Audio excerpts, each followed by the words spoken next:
دیکھیے دوستو، یہ ہے ہمارا شرارتی ہیرو احمد۔ ذرا دیکھیے کس طرح وہ اپنی لال فٹ بال کو کک مارتا ہے۔ اور واہ، گیند جا گری اس پرانے خالی مکان کے اندر۔ امی ابو نے منع کیا تھا لیکن گیند تو واپس لانی ہی تھی نا۔ بہادر احمد دیوار پر چڑھ کر اندر کودا۔ اور واہ، کیا حیرت انگیز منظر تھا!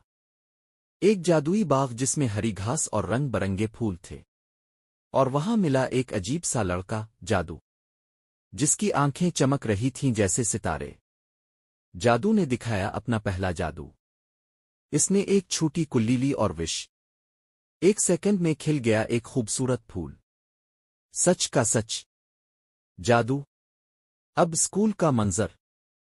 ہائے ہا، کیا تماشا ہوا! استانی کا قلم خود سے لکھنے لگا، آج ہم شرارت کا سبق پڑھیں گے۔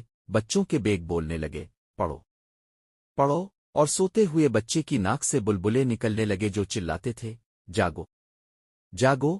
پوری کلاس ہنسی سے لوٹ پوٹ۔ لیکن اوہو، پرنسپل صاحب آ گئے۔ انہیں دیکھتے ہی سب جادو رک گیا۔